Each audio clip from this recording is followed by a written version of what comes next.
이제 공공지출론, 예산론, 공공지출론 2장 공공지출론을 보도록 하겠습니다.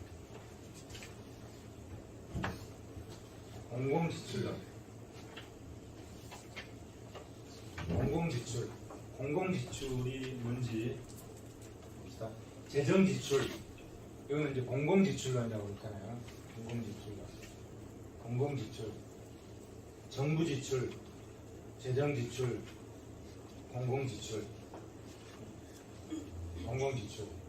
중앙정부, 지방정부, 공공기관과에 다 포함했다 이런 얘기죠.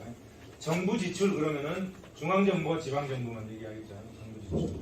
근데 공공기관의 지출까지 다 포함하고 있기 때문에 이거는 공공지출이라는 개념을 썼다. 그러면 자, 정부와 공공기관이 지출을 해서 돈을 썼다 이런 얘기야. 재정을 투입해서 뭔 사업을 했다 이런 얘기죠. 그럼 뭘 하느냐, 어디에 목표를 두고 하느냐 이런 얘기죠. 돈을 쓰냐 이런 얘기죠. 공공욕구를 충족시키기 위해서 돈을 쓴다 이런 얘기죠. 공공욕구를 충족시키기. 정부나 공공기관은 돈을 쓰는 게 공공욕구를 충족시키기 위해서 돈을 쓰는 거고, 화폐 또는 실물 형태의 각종 지출이 이루어진다. 그럼 공공욕구를 충족하기 위해서 돈을 쓰는데 그 결과물이 뭐냐 이런 얘기야. 정부나 공공기관이 국민의 공공욕구를 충족시키기 위해서 돈, 결국 재정을 투입해 썼는데 그 결과물이 뭐냐? 공공재다. 그렇게 해서 나온 게 공공재다. 결국은 뭐냐? 공공욕구를 충족하기 위해서 공공재를 생산했다. 이런 얘기야. 그죠? 공공재를 생산했다. 공공재. 정부가 돈을 어디다 썼다? 공공재 생산에 썼다.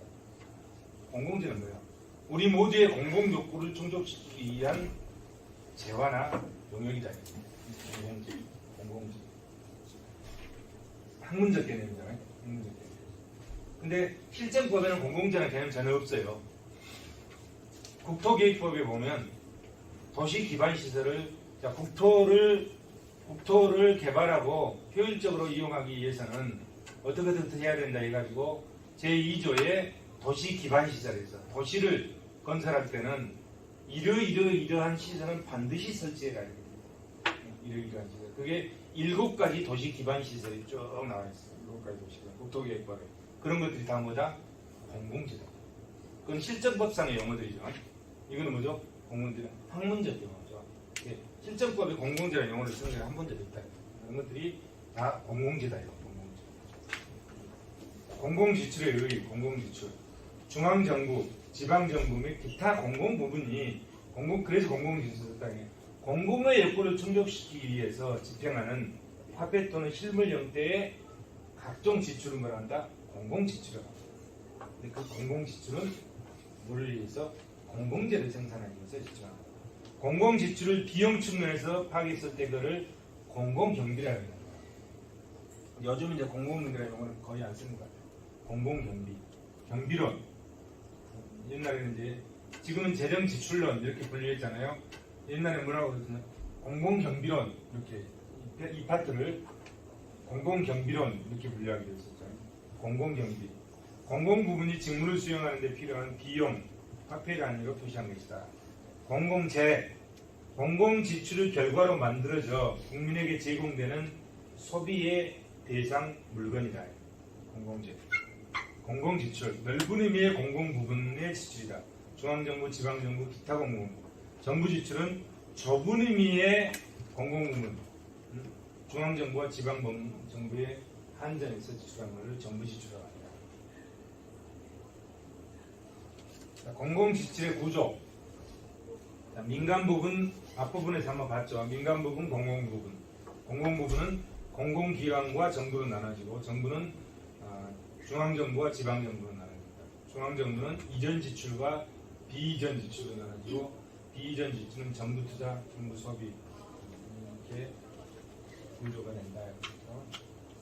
공공지출에 의해서 전통적으로 공공지출 분야가 재정학에서 경시되는 이유.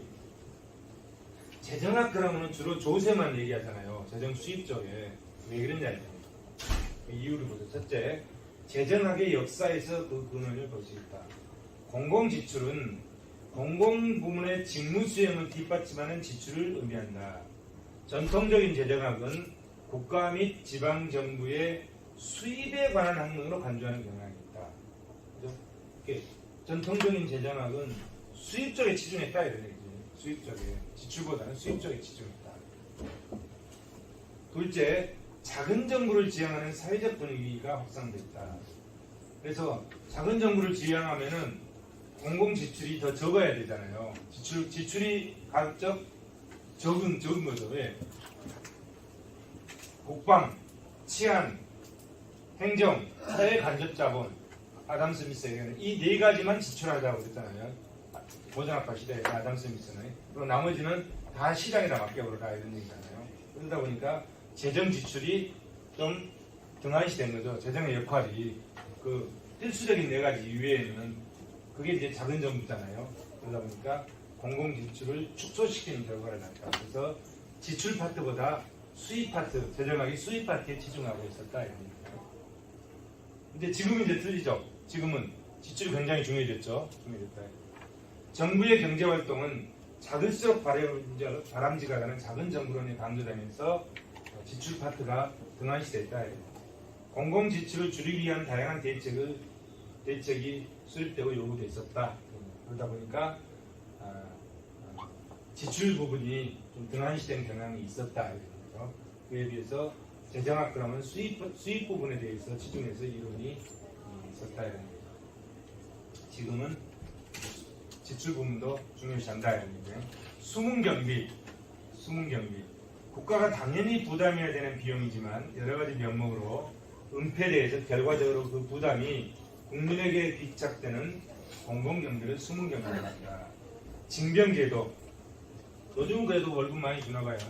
제가 병장 졸업할 때, 제대할 때 월급 8,000원이었거든요. 요즘 얼마 주죠? 64만 원? 아, 저 때는 64만 64만 100만 원 준다. 100만 원, 곧 200만 준다고 그러잖아요. 그것 때문에 하사관이나 이런 사람들이 군대정을 할 맛이 안 나나 봐. 월급이 적고. 그 사람들은 더 많이 올려줘야 되잖아요. 직업군이니까. 근데 병장이 200만 원 주고 그런데 하사관이 250만 원 받고 있다 그러면 기분 되게 나쁘지. 그렇잖아요. 그 사람들이. 이렇게 그 불만이 굉장히 큰가 보더라고. 그게 적정한 균형을 이루어야 되는데 많이 올랐는데 8,000원짜리네.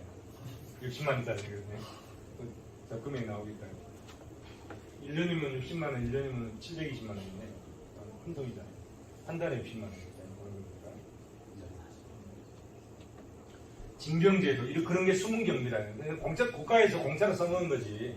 근데 공짜로 써먹던 걸 이제 그 대가를 주겠다는 거 아니에요. 징병제도, 국가에 대한 노동봉사, 명예직을 활용한 인적수단의 획득, 징발과 수용에 하는 물적수단 확보, 조세지출도 수문경비의 일종이다. 대표적인 수문경비에 해당하는 조세지출의 유형, 비과세, 감면, 면세, 세율우대, 특별공제, 특별삼각공제, 뒷거래 이런 것들, 조세지출. 조세지출의 대상이 되면 굉장히 특혜를 받은 겁니다. 공공지출에 관한 두 개념, 개인주의적 견해와 보편주의적 견해. 공공지출을 접근하는 두 가지 견해를 보죠. 개인주의적 견해. 공공지출의 본질이 무엇이냐에 관한 개인주의적 접근. 고전학파 견해가 대표적이다. 고전학파는 공공지출은 비생산적으로 봤다. 적을수록 바람직하다는 입장이다. 야경국가 간 개인주의적 국가. 아담 스미스의 공공지출과는 자유주의 사조와 작은 정부론을 강조했다. 공공지출을 논의를 제외했다. 가급적 지출을 적게 해야 되니까. 그에 비해서 세이도 자유주의자잖아요. 가장 좋은 재정계획은 지출 규모가 적은 것이다. 개인주의적 견해, 이런 것들 개인주의적 견해. 제임스 밀은 정부가 공공지출로 시장 경제를 간섭하는 것은 개인의 자유를 제한하고 부정적인 영향을 미친다. 시장 경제를 가급적 간섭하지 말고 공공지출을 적게 해야 된다 이런 입장이잖아요. 이런 관점이 개인주의적 관점이다 이런. 개인주의적 접근 방식이다. 고전화파적 관점. 공공지출이 비생산적으로 보는 거죠. 그런데 이제 그때도 공공지출이 있었죠. 반드시 필요한 거는 아담스가 얘기했던 국방, 치안, 행정, SOE 사업, 사업안전사업 이거에 대해서는 공공지출이 필수적이고 그 이외의 나머지 부분에 대해서는 가급적 공공지출이 안 해야 된다. 비생산적이다. 이러니까 시장에서 시장 경제가 잘 돌아가게 하고 거기서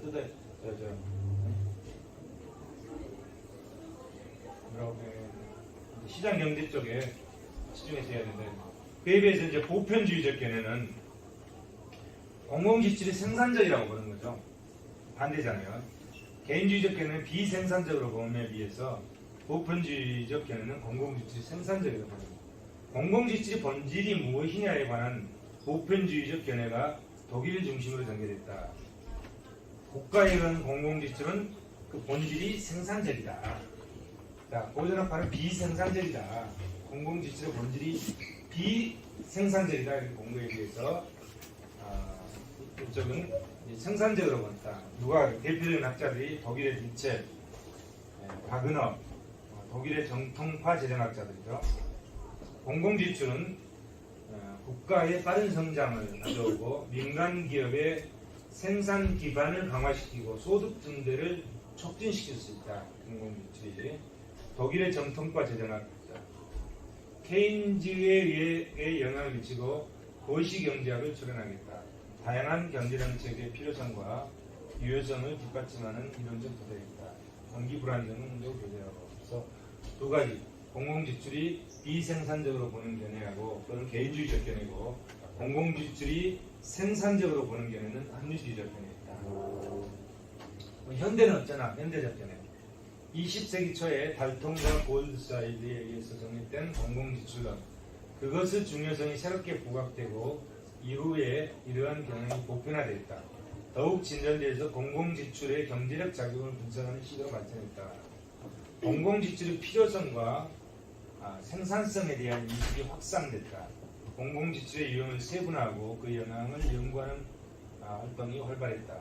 피구는 공공지출을 이전지출과 비이전지출로 구분했고 달톤은 공공지출을 민간에 대한 보조금과 재화 서비스의 구입으로 구분했고 1930년대에 발생한 세계 대공황을 계기로 케인즈 경제학이 출현해서 공공지출의 역할과 중요성이 크게 강화됐다. 이러한 추세는 오늘날도 최근 경기 침체가 만성화되면서 경기 대책으로서 공공지출의 중요성이 더욱 커졌다. 그죠? 경기가 침체되면 그냥 둘 수 없잖아요. 그래서 정부의 예산이 없으면 공채 발행해가지고 재정을 수립해가지고 경기를 활성화 진작시켜 주잖아요. 공공지출의 그 기능이 굉장히 확대됐다 이런 얘기입니다. 고전학파에 비해서 현대에 와서는 공공지출 기능이 더 확대됐다. 그러다 보니까 이제 재정학이 재정 수입 쪽에 치중해서 발전하는 학문이 재정 지출 쪽도 중요시되면서 이제 수입과 지출의 균형을 잡았다. 이런 거죠. 공공지출의 당위성, 시장 실패를 보완한다. 이게 앞 시간에 다 봤죠. 시장 실패가 이루어지면 자원 배분의 비효율성이 발생하기 때문에 그 비효율성을 자연 배분의 비효율성을 파레토 효율적으로 바꿔주는 거죠. 정부가 개입해서 그러면서 자원 배분의 효율성을 증대시켜주면 어떻게 되죠? 시장이 일반 경쟁 균형으로 갈 수 있다. 후생 경제학의 제2법칙이라고 그러죠. 정부는 시장 실패가 일어나면 비효율을 줄이기 위해서 시장에 개입한다. 시장 실패는 비효율성을 발생하고 정부가 개입해서 자원 배분의 효율성을 증대시켜준다. 그러면서 일반 경쟁 균형으로 바꿔준다. 이런 거죠. 정부가 국방 서비스, 정찰 서비스, 도로 공원 등 공공재 성격을 갖는 재화 서비스를 생산하고 공급한다. 정부 지출 중 가장 많은 부분은 공공재 성격의 재화나 서비스를 생산하고 공급하는 것이다. 외부성이나 불확실성 등 다른 유형의 시장 실패와 관련된 정부 지출도 상당 부분 제재가 됐다. 공공재 굉장히 중요하죠. 소득 저분배, 공공지출의 당위성. 아까 첫째가 뭐였죠? 시장 시스템의 보완. 두 번째가 소득 분배의 당위성. 불공평한 소득 분배는 정부가 개입해서 소득의 재분배를 통해서 사회 우선을 증대시켜준다. 현실의 소득 분배 상태는 공평하다는 보장이 없다. 정부는 더욱 공평한 분배를 실현하기 위해서 여러 가지 노력을 한다. 우리 이제 재분배 정책이라고 하죠. 분배, 1차적 분배, 그다음에 재분배. 공평하지 못한 소득 분배를 정부가 개입해서 재분배를 통해서 공평성을 달성해줍니다. 그렇게 하면서 사회의 우선을 증대시켜준다. 재분배 정책을 수행해서 막대한 규모의 정부 지출을 요구된다. 그렇죠? 재분배 정책을 시행하기 위해서는 재정을 투입해야 되는데 그러면 예산이 필요하죠. 예산, 재정이 투입돼야 됩니다. 재분배 정책과 관련된 정부 지출의 당위성의 강도가 시대의 저리에 따라 상이하다. 요즘은 그 강도가 커졌다. 세 번째, 가치제의 공급. 공공지출의 당위성의 세 번째는 가치제의 공급. 가치제라는 게 뭐죠? 가치제. 가치제 성격의 재화와 서비스를 생산 공급한다. 가치제 성격의 재화, 서비스. 가치제 성격. 온정적 간섭주의. 정부가 가치제 성격의 재화나 서비스를 공급해 주는 것은 온정적 간섭주의로 인해서 그렇다 이겁니다. 그러면서 가치제를 공급해 주면서 사회 우선을 증대시키는 거죠. 아파트를 짓는데 조합에서 아파트 짓는데 아파트를 소형 아파트는 17평짜리 안 지려고 그러잖아요. 잘 안 들어가니까. 그런데 17평짜리 소형 아파트를 필요한 주민들이 있어요. 그럼 그 사람들은 아파트 자체를 안 지어버리면 들어갈 수가 없잖아요. 그죠? 그러면은 정부가 거기를 반드시 법률로 재개발이나 재건축할 때는 17평짜리를 10%를 지어라. 아니면 20%를 지어라. 이게 강제를 한다고. 그죠? 이렇게 정부가 시장에 개입했는데 그런 개입을 뭐라 한다? 온정적 간섭주의라 한다. 서민들의 주거 환경을 확보하기 위해서 시장에다 맡겨놓으면 시장이 그걸 안 하기 때문에 정부가 개입돼서 강제력으로 그거를 소형 아파트를 몇 퍼센트 짓게 만든다. 이런 것들을 온정적 간섭주의라고 합니다. 또 요즘 이제 초등학교 무상교육, 중학교 무상교육, 고등학교도 무상교육 우리나라 다 됐나요? 100%? 고등학교는 100%는 안 됐죠. 다른 나라는 다 이제 100% 고등학교가 된 나라가 많잖아요. 이렇게 그런 것들이 또 온정적 간섭주의의 일종입니다. 아시겠죠? 무상교육이. 온정적 간섭주의. 개인이 스스로 후생에 대해 내린 판단이 부적절할 수 있다. 예를 들어서 지원을 30만 원씩 해주는데 우리 집 아버지는 그냥 30만 원 받아가지고 가족을 쌀 팔아야 되는데 그냥 술만 마셔버렸다. 그럴 수 있잖아요. 돈으로 주는 것보다 쌀로 줘야 되겠다. 아주 가난한 가정에 소득을 식품으로 구입한다. 가장의 음주나 도박을 사용할 가능성이 있어서 정부가 술에 대한 지출을 늘리고 식품에 대한 지출을 늘리는 방향입니다. 소비자 주권원칙. 소비자 주권원칙은 나의 미래는 내가 책임진다 이겁니다. 그죠? 누구도 책임져 주지 않는 거예요. 나의 미래는 내 인생과 나의 미래는 내가 책임진다. 근데 이제 그것이 불공평할 때 정부가 개입해서 조정을 해줄 수 있지만 정부가 나의 미래를 100% 책임질 수 없다. 여러분들도 저로 가면 여러분들 스스로 경제력을 확보하고 스스로 가정을 꾸리고 사회생활을 해야 된다. 그게 소비자 주권원칙이잖아요. 개인이 스스로의 판단으로 취한 행동에 대해서 정부가 그 밖에 제3자나 간섭하지 말라. 의사결정 개입하지 말라. 정부는 식품을 직접 공급해주는 방식, 식품 소비를 촉진시킬 수 있도록 합니다. 가치제에 의해 정부의 의무교육 제도를 통해서 모든 국민에게 최소한 교육을 할 수 있게 한다든지, 기본적 의료 서비스를 제공해 준다든지, 기본적 주택 서비스, 아까 그런 거, 소형주택, 문화체육시설을 제공해 준다든지, 이런 것들은 정부가 개입해서 이런 재화를 공급해준다. 시장에다 맡겨놓으면 시장에서 스스로 하지 않기 때문에 정부가 간섭하는데 그런 걸 원한다. 원정적 간섭주의. 원정적 간섭주의. 자, 그 다음에 공공지출 편차에 관한 학설을 한번 보죠. 박은혜의 국가활동 증대의 원칙. 자, 국민소득이 증가한다. 우측은 소득이잖아요. Y. 소득. 위에는 1인당 실질 공공재산. 수평은 소득이고 위에는 공공재죠. 소득이 증가할수록 GDP가 증가할수록 공공재에 대한 수요가 더 증가하더라. 수평축은 소득이잖아요. GDP. 1인당 실질소득 GDP. 소득이 증가할수록 수직은 1인당 실질 공공재산 증가하는 거죠. G1은 비례적 증가, G2는 체증적 증가잖아요. 체증적 증가. 근데 어떻게 증가하더라? 체증적으로 증가하더라. 이거는. 자, 이게 박은하 가설인데 한번 보죠. 박은하의 법칙 또는 박은하의 가설.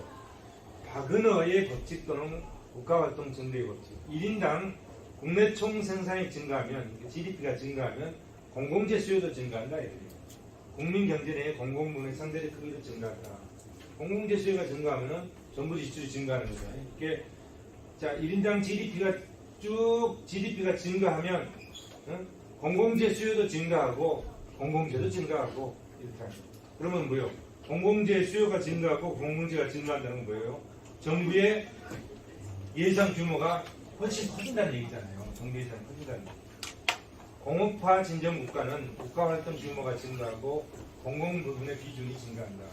국내 총 생산에 대한 공공 지출의 몫이 증가하는 현상, 박은혜의 법칙 또는 박은혜의 가설이라고 합니다. 또는 국가활동 증대의 법칙이라고 합니다. 국가 유기체설에 기반을 두고 공공 지출의 팽창 현상을 설명하고 있다. 공공 지출 팽창의 원인에 대해서 구체적이고 명확한 근거는 제시하지 못하고 있다. 공공부문의 활동 영역의 확대, 공공지출 팽창 현상 등 공공지출 팽창, 사회발전에 대한 욕구와 국가와 민간 경제 간 결합관계의 변화, 공공지출이 국가 지출로 국가 목표를 달성한다. 공통비, 경제성장 및 생산의 증가로 증가한다. 공공지출 팽창을 주도하는 영역이다. GDP가 증가하면 공적 수요가 증가한다. 그러면서 국가 경비가 증가한다. 이런 거예요. 박은하 법칙입니다. 자, 통계로 보니까 그걸 증명하고 있다. 각국이 증가했다. 오스트리아 볼까요? 자, GDP 대비 18%, 16%, 19%, 14%. 좀 변동은 있지만 21%, 34%, 30% 쭉 증가하잖아요. GDP 대비 공공 수요에 대한 예산이 증가하는 거죠. 오스트리아 10, 17, 14, 20 계속 증가하죠. 51%까지 증가합니다. 프랑스 12%, 17%에서 55%까지 증가. 각 나라는 매일 마찬가지예요. 평균 보면은 10%, 13%, 19%, 23, 28, 41, 43, 45%. GDP 대비 중앙정부 지출의 대 GDP 대비 비중이 이렇게 증가를 하게 됩니다. 박은하의 가설, 박은하 법칙에 대해서 하버거가 분석을 해봤는데 하버거가 박은하 가설을 좀 체계적으로 분석을 해봤죠. 이런 식으로 분석을 해봤어요. 기준연도, 비교연도. 이거는 비례. 똑같잖아요. 이 비율이 똑같으니까 비례적으로 간다는 얘기잖아요. 비례적으로. G1, G2 앞에서 G1, G2가 뭐죠? G1, G2죠. G1, G2 요거네요. G1 국민경제의 총생산에 대한 공공물의 비중이 일정한 경우, G2 공공물이 차지하는 비중이 증가하는 경우, 체증적으로 증가하는 경우죠. G1은 그 비율이 같잖아요. 같으니까 이렇게 반드시 직선으로 가고, G2는 체증적으로 증가하니까 위로 갈수록 더 커진다는 거잖아요. 체증적으로 증가. G2를 따라 공공분이 팽창할 때 박은하 가설이 성립한다. 여기서 G2를 따라서 공공부문의 비중이 이렇게 커지는 것은 이게 박은하 가설이다. 체증적으로 생각하는 거죠. 자, 피커 과이즈만의 전위 효과라. 피커 과이즈만 전위 효과라. 문턱 효과, 점검 효과, 집중 효과, 구축, 규모 효과. 자, 전위 효과는 이렇게 보면 된다. 문턱 효과.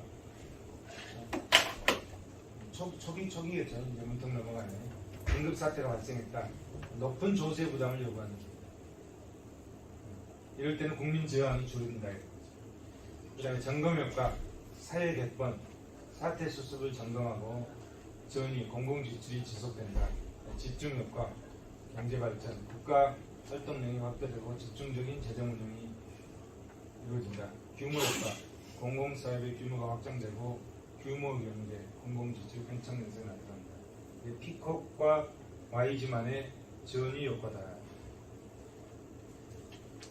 사회적 적병기를 극복하기 위해서 필요한 재원이 증가하고 민간 부문의 부담도 증가해서 공공수입이 증가한다. 고로 공공지출이 팽창한다. 이것이 피곡과 이지만의 전 효과입니다. 영국의 재정을 분석해봤는데요. 참고하시고, 전 효과를 보면 이 그림을 보시면 일반적 지출이 그죠? 일반적 지출. 그 다음에 국방비 지출이 이렇게 됐다. 국방비 지출이. 자, 이건 시간이잖아요. 수평충이 시간이죠. 시간의 경과에 따라서 일반적 지출은 이렇게 된다. 여기 국방 지출을 합치면은 이렇게 되겠죠. 그런데 자, 전위 효과가 발생하지 않은 경우에는 자, 일반적 지출이 이렇게 가서 여기까지 가서 국방 지출이 합치면 여기서 다시 일반 지출로 내려잖아요. 일반 지출의 기울기가 이거니까 일반 지출로 내려올 거 아니에요. 이건 전위 효과가 없는 거죠. 근데 이 그림을 보면 한 번 올라갔잖아요. 전쟁이 일어나가지고 국방비가 많이 돼서 한 번 이렇게 올라갔다. 그냥 안 내려온다. 안 내려온다. 안 내려와. 쭉 올라가다 안 내려와. 그리고 또 이렇게 쭉 가다가 또 무슨 일이 격번이 있으면 또 올라가서 쭉 가서 안 내려온다. 이게. 또 올라가서 쭉 가고 이렇게. 그 올라가는 형태가 뭐가 같다? 톱니와 같더라. 톱니와. 그래서 톱니에 따라. 뒤에 그림이 있습니다. 문턱 효과, 점검 효과, 집중 효과, 분노 효과. 그 다음에 머스그레이브의 현단면 분석. 지금 우리가 공공지출 팽창 현상을 보고 있죠. 머스그레이브의 현단면 분석. 머스그레이브의 현단 분석. 경제 발전과 정부 활동과의 상관관계를 보다 포괄적으로 파악하기 위해서 횡단면 분석을 시도했다. 횡단면. 이를 통해서 공공지출 팽창 현상을 설명했다. 머스그레이브, 그다음 피컷 와이즈만의 전위 효과. 공공지출이 변화되는 양상을 논리적으로 설명한 동시에 사회적 격변을 기축으로 한 경제발전과 정부를 통한 시간적 상관관계를 설명했다. 공공지출의 기능, 국방적 기능과 거래의 기능으로. 머스그레이브의 현단면 분석. 머스그레이브 현단 분석 대상. 고소득 국가와 저소득 국가로 구분해서 조세 수입 총액과 국민소득 내지 1인당 국민소득과의 상관관계를 실증 분석했다. 시간의 경과에 따라 분석은 아니죠. 일정 시점에서 분석한 거죠. 일정 시점에서.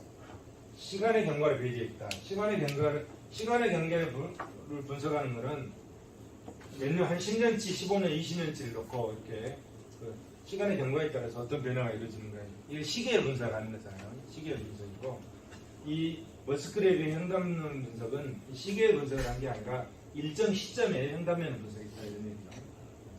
시간의 경과를 배제하고 40여 개 국가를 1953년, 58년 통계 자료를 평균치를 이용해서 공공부문의 지출 측면과 수입 측면의 실태를 파악했다. 경제적, 환경적, 사회적 요인의 복합적 결합을 통해서 공공지출이 팽창되더라. 머스그레이브의 공공지출 팽창이다. 공공지출 팽창 원인에 대한 기존의 단면적 접근이다. 접근을 통해서 종합적으로 체결했다. 구체적으로 나와 있죠. 공공 경제적 요인은 먼저 경제적 요인은 뭐죠? 공공 투자 지출의 영향이 경제 발전 초기에는 사회 간접 자본 형성의 필요성 때문에 증가하고 경제 발전 주기에는 공공 자본 형성을 위한 공공 지출의 비중이 감소하고 경제 발전 후기에는 다시 증가하다 이겁니다. 그다음에 공공 소비 지출의 영향은 그러니까 투자 지출, 공공 소비 지출의 영향은 경제 발전 초기에 국민의 여가 소비에 대한 욕구가 줄어들어서 공공 소비 지출이 줄어들고 경제 발전 중기에는 늘어나고 경제 발전 후기에도 늘어나더라. 투자 지출, 소비 지출, 그다음에 이전 지출의 영향은 경제가 성장하면 이전 지출의 비중이 증가하더라. 나머지는 보시기 바랍니다. 그다음 환경적 요인. 자, 머스크레그는 경제적 요인, 환경적 요인, 사회적 요인으로 불리겠죠.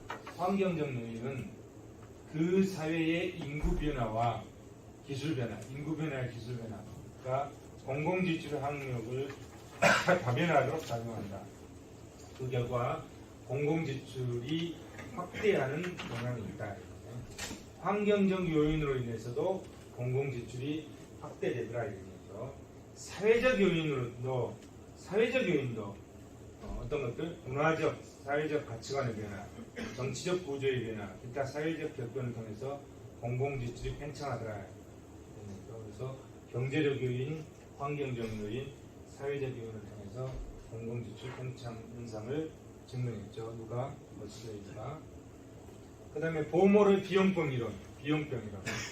비용병 현상과 보몰 효과. 보몰의 비용병 현상. 공공부문의 생산성이 낮아져서, 공공부문은 생산성이 좀 낮잖아요. 공공부문의 생산성이 낮아져서 공공서비스의 단위당 생산 비용분이 민간재의 단위당 생산 비용보다 높다. 생산성이 낮기 때문에 단위당 생산 비용이 민간 부분에 비해서 공공 부분이 더 높더라. 비용병 현상이 존재하는 경우 공공 서비스에 대한 수요의 가격 탄력성이 비탄력적이고 소득 탄력성이 일보다 클 때 공공 지출 팽창이 발생한다. 비용병 현상. 비용병. 보몰의 비용병 현상. 뭐가 비용병 현상이죠? 공공 부분의 생산성이 낮아서 공공 부분의 생산성이 낮기 때문에 공공 부문의 생산 비용이 민간 부문의 생산 비용보다 높은 현상. 이것이 보몰의 비용병 현상이다. 이런 얘기예요. 그럼 보몰 효과는 뭐냐? 보몰 효과는 정부가 생산하고 공급하는 서비스의 생산 비용이 상대적으로 빨리 올라가더라. 그래서 정부 지출이 증가하더라. 정부가 생산하고 공급하는 서비스의 생산 비용이 상대적으로 빨리 오르더라. 뭐에 비해서? 민간 부분에 비해서. 상대적으로 빨리 올라서 정부 지출이 증가한다. 보몰은 정부 부분의 생산성이 정체되어 있기 때문에 비용 절감이 어렵고 따라서 정부 지출의 규모가 점차 커질 수밖에 없다고 설명했다. 그래서 보몰은 비용병 현상과 보몰 효과를 통해서 설명합니다. 그러면 이러한 비용병 현상을 극소화할 수 있는 방안이 있느냐? 뭐냐 이겁니까? 첫째, 공공서비스 생산 기술을 향상시킨다. 공공부문의 노동 생산성을 높이는 실효성 있는 대책을 강구할 필요가 있고, 둘째, 불필요한 공공기구 과감하게 재정비하고 축소하고, 셋째, 공공부문도 노동 생산성에 입각한 임금제를 실시할 필요가 있고, 넷째, 납세자의 재정 환상을 지향해야 된다. 재정 환상. 뒤에 나올 겁니다. 그 다음에 이제 브라운과 잭슨의 중위투표자모형. 브라운과 잭슨의 중위투표자모형은 바그너 법칙을 중위투표자의 선택과 결부시켜서 중위투표자의 효용 극대화 과정을 미시적으로 분석했다. 그를 통해서 공공지출의 팽창 현상을 설명했다. 중위투표자의 공공서비스에 대한 수요가 소득이 증가에 대해 매우 탄력적이라면 경제 전체의 소득 수준이 향상돼서 중위투표자의 소득 수준이 올라갈 경우 그들이 요구하는 공공 서비스가 증가해서 공공 경비가 증가한다. 그래서 중위투표자가 소득이 증가하고 공공 서비스량이 급격히 증가함으로써 경기가 팽창된다. 이제 중위투표자가 있다. 공공 지출의 규모는 중위투표자의 선호에 의해서 결정되기 때문에 중위투표자의 공공 서비스에 대한 소득 탄력성이 충분히 크면 공공 지출의 상대적 비중이 증가한다. 그리고 그에 따라 나타나는 공공 지출의 팽창은 불가피한 것이라고 설명한다. 브라움과 잭슨의 중위투표자만. 그 다음에 산타크로스 가설. 우리는 지금 공공지출 증대 요인을 설명하는 이론을 보고 있습니다. 그 중에 산타크로스 가설. 산타크로스는 우리가 요구하는 모든 걸 다 갖다 주잖아요. 응? 빵 먹고 싶으면 사오리랑 머리맡에 빵도 있잖아요. 응? 내가 자전거가 필요했는데 기도했더니 사오리랑 머리맡에 자전거가 있어요. 우리가 필요한 걸 다 갖다 주는 게 산타크로스잖아요. 그래서 국민들이 필요로 하는 것을 정부에 요구하면 다 갖다 준다. 이게 산타크로스의 가설이다. 국민들은 정부를 산타크로스로 여기는 태도를 보인다. 그렇기 때문에 공공지출이 팽창하고 증가한다. 이게 산타크로스 가설이다. 정부는 국민이 바라는 것은 무엇이든 들어주는 산타크로스와 같은 존재이다. 국민 저출의 다양한 욕구를 충족한다. 그래서 공공지출이 팽창이 증가한다. 재정환상과 뷰캐넌의 리바이어든 가설. 재정환상. 사람들이 정부로 하여금 과도한 공공서비스를 공급하도록 요구하는 현상이다. 재정환상. 정부 지출이 증가하면 조세 부담이 증가하는데 이걸 인식하지. 재정환상. 정부 지출이 증가하면 조세 부담은 당연히 내 오줌에 돈이 많이 나가지 않아요. 근데 그걸 인식하지 못하고 그냥 공공수요만 공공서비스 요구를 많이 한다 이런 얘기는. 그 공공서비스 요구를 많이 하면 당연히 내 호주머니에서 세금이 많이 나가게 되잖아요. 근데 그걸 인식하지 못하고 공공수요를 많이 요구한다. 이걸 뭐라 한다? 재정환상이라고 한다.